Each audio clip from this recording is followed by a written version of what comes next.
एक चोर ने भगवान श्री कृष्ण को ही लूट लिया। सच्चे भक्त की अद्भुत कहानी। एक पंडित जी थे। वो रोज घर घर जाके भगवत गीता का पाठ करते थे। एक दिन उन्हें एक चोर ने पकड़ लिया और उसे कहा, तेरे पास जो कुछ भी है मुझे दे दो। तब वो पंडित जी बोले कि बेटा, मेरे पास कुछ भी नहीं है।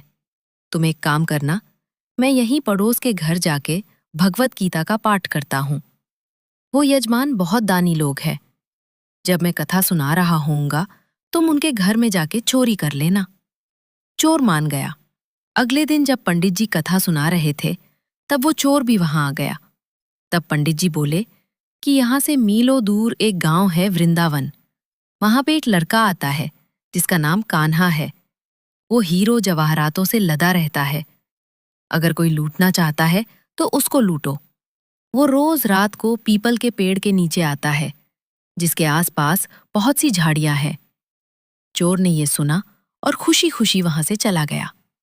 वो चोर अपने घर गया और अपनी बीवी से बोला, आज मैं एक कान्हा नाम के बच्चे को लूटने जा रहा हूं।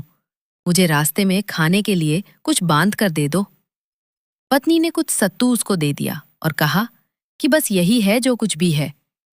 चोर वहां से ये संकल्प लेके चला कि अब तो मैं उस कान्हा को लूट के ही आऊंगा। वो बेचारा पैदल टूटे चप्पल में ही वहां से चल पड़ा।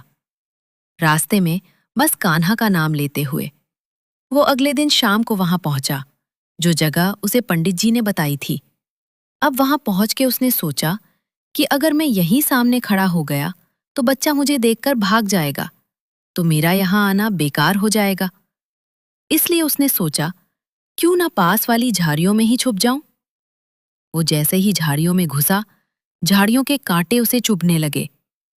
उस समय उसके मुंह से एक ही आवाज निकली, कान्हा, कान्हा। उसका शरीर लहूलुहान हो गया, पर मुंह से सिर्फ यही निकला कि कान्हा आ जाओ, कान्हा आ जाओ। अपने भक्त की ऐसी दशा देख के कान्हा जी चल पड़े। तभी रुक्मणी जी बोली कि प्रभु, कहाँ जा रहे हो? वो आपको लूट लेगा। प्रभु बोले कि कोई बात नहीं, अपने ऐसे भक्तों के लिए तो मैं लुट जाना तो क्या, मिट जाना भी पसंद करूंगा। और ठाकुर जी बच्चे का रूप बना के आधी रात को वहां आए। वो जैसे ही पेड़ के पास पहुंचे, चोर एकदम से बाहर आ गया और उन्हें पकड़ लिया और बोला कि ओ कान्हा, तूने मुझे बहुत दुखी किया है। अब ये चाकू देख रहा है ना, अब चुपचाप अपने सारे गहने मुझे दे दे। कान्हा जी ने हंसते हुए उसे सब कुछ दे दिया।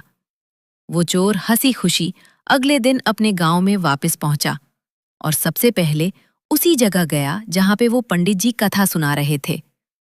और जितने भी गहने वो चोरी करके लाया था उनका आधा उसने पंडित जी के चरणों में रख दिया। जब पंडित ने पूछा कि ये क्या है, तब उसने कहा, आपने ही मुझे उस कान्हा का पता दिया था। मैं उसको लूट के आया हूं और ये आपका हिस्सा है। पंडित ने सुना और उसे यकीन ही नहीं हुआ। वो बोला कि मैं इतने सालों से पंडिताई कर रहा हूं, वो मुझे आज तक नहीं मिला। तुझ जैसे पापी को कान्हा कहाँ से मिल सकता है? चोर के बार बार कहने पर पंडित बोला कि चल, मैं भी चलता हूं तेरे साथ वहां पर। मुझे भी दिखा कि कान्हा कैसा दिखता है। और वो दोनों चल दिए। चोर ने पंडित जी को कहा कि आओ मेरे साथ, यहाँ पे छुप जाओ। और दोनों का शरीर लहूलुहान हो गया और मुंह से बस एक ही आवाज निकली, कान्हा, कान्हा आ जाओ।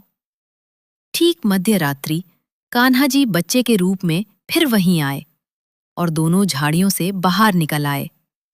पंडित जी की आंखों में आंसू थे।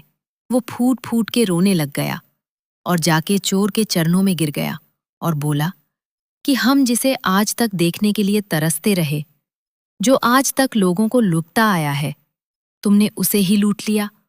तुम धन्य हो। आज तुम्हारी वजह से मुझे कान्हा के दर्शन हुए हैं। तुम धन्य हो।